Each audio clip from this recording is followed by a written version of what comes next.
Good day, everybody. We are going to finish discussing Unit 11 on the establishment of communism. We already discussed the Soviet Union. We're going to finish up talking about China's brand of communism, and then we will talk about the Cold War and how it turned into hot skirmishes with fighting by proxy in Korea, Cuba, Vietnam, and Afghanistan. Okay. So just a quick review for a few slides here. China took power, the Nationalist Party took power after World War I, led by Chiang Kai-shek, and it was a system where the old dogs kept power. And Mao came and kind of influenced things in a way that were pretty interesting. He led a communist party in China, and this was appealing to a lot of people. It was appealing to women because the old ways of doing things in China were based on Confucian philosophy, where women belong in the home, quiet, and as almost second-class citizens, whereas under communism, women could come out of the home and be regarded as much more equal and contributing members of society. Mao's Communist Party was also attractive to peasants because peasants were poor and had no influence, and he promised them with communism to have influence and to have more, and to not have great debts to their people's landlords, etc.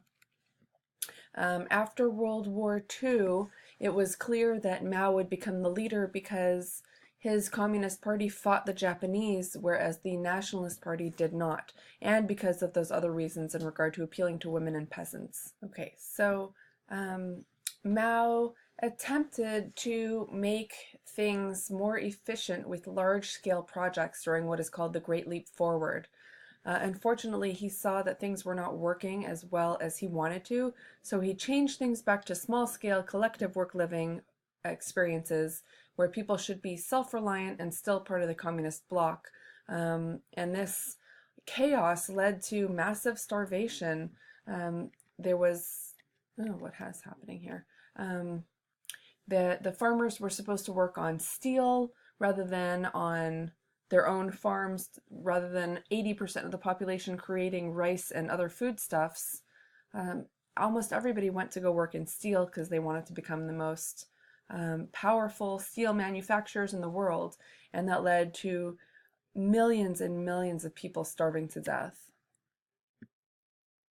Okay, so all of the chaos led to Mao's need to show China how wonderful everything was, even though there was so much chaos and tens of millions of people were starving to death.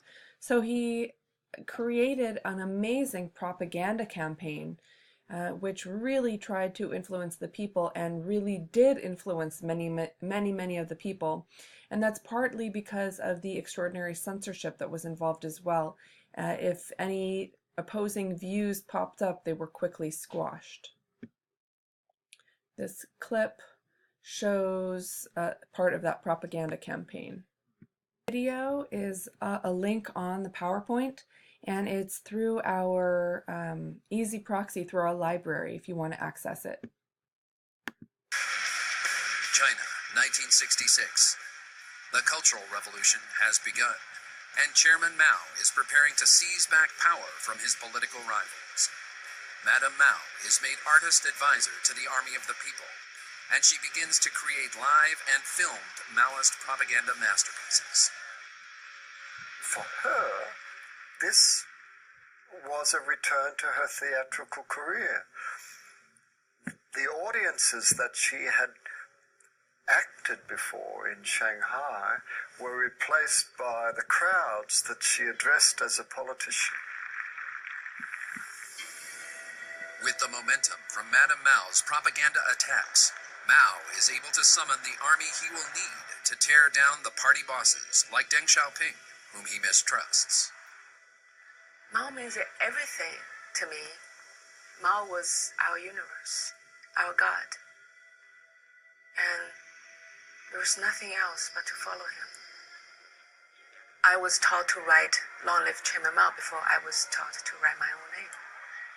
Mao said, the most important thing about the Cultural Revolution is to identify who are our friends and who are our enemies.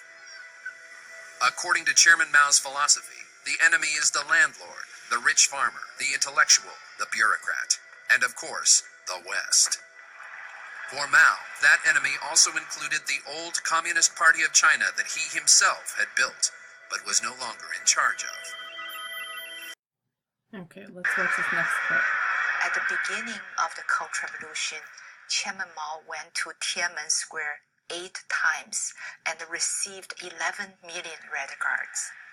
You know, back then, to see Chairman Mao in person was the dream for almost everyone, including myself.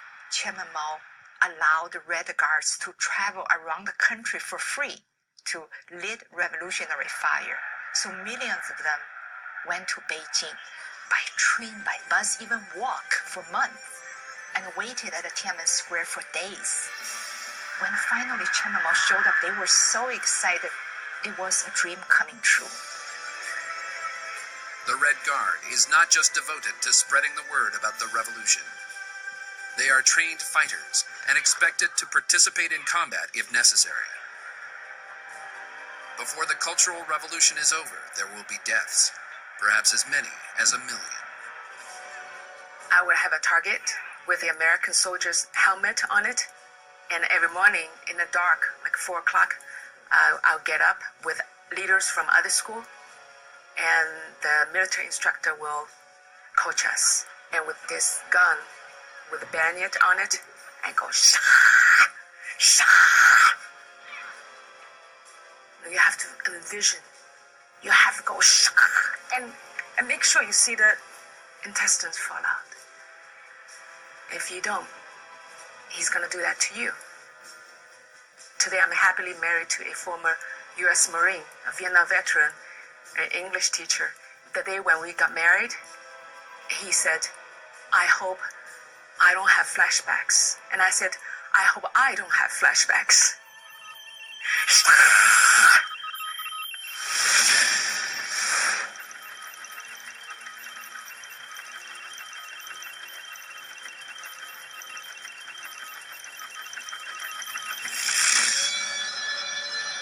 In the late 1960s, young people all over the world are attacking their parents and their governments.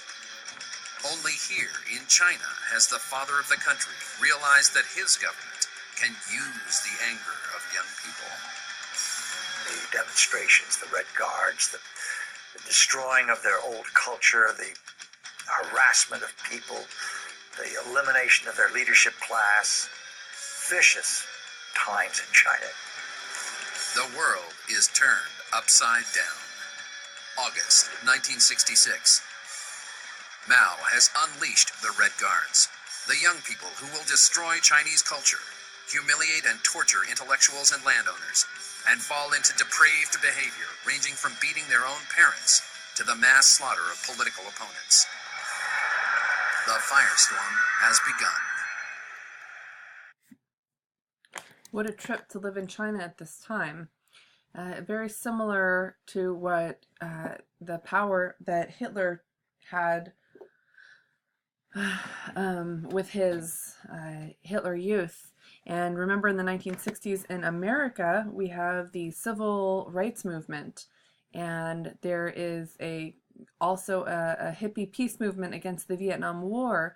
There's a lot of energy that young people have, and Mao did a really good job of using that youth and that anger in very powerful ways. This last video is a propaganda clip that shows Mao Zedong's amazing, powerful godliness in his ability to heal deaf people who cannot speak. Pay attention to who is being blamed for their illness and how they are healed. 半工半读的聋哑学校，多么天真烂漫的孩子啊！他们多数是贫下中农的子女，他们对伟大领袖毛主席无限是，他们有耳听不到毛主席的声音，有嘴喊不出毛主席万岁。毛主席呀，毛主席，聋哑人有多少贴心的话儿要对您讲，有多少热情的歌儿要给您唱。中国人民解放军3125部队毛泽东思想医疗卫生工作队，带着毛主席对医疗卫生工作的指示，来到了辽宁省富县聋哑学校。毛主席和咱们心连心，派来了亲人解放军。毛主席是我们心中永远不落的红太阳。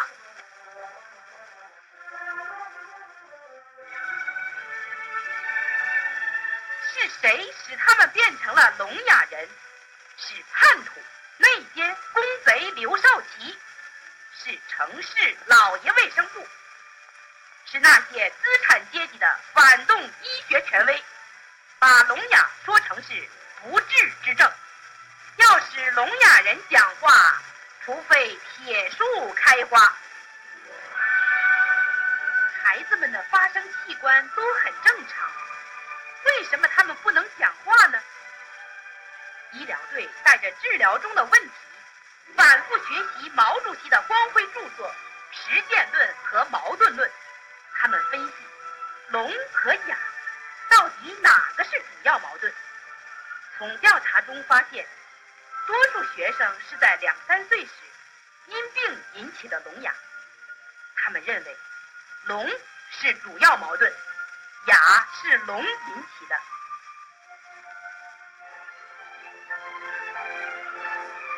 这个医疗队没有什么名医专家，只有6个普普通通的卫生战士。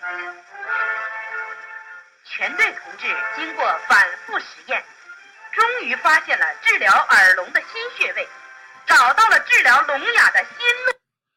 Okay, so the rest of this video goes to show how using Mao's red cards and his little great information, he allows or helps the people who are the children who are deaf mutes to hear again and speak again.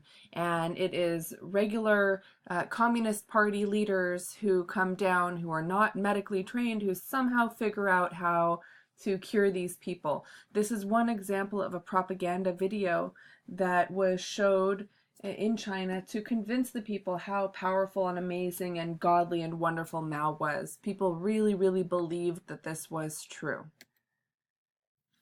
Okay, this image shows the smashing of old society. Down here we see an image of Buddha and Jesus, both religious figures that were outlawed with the advent of communism.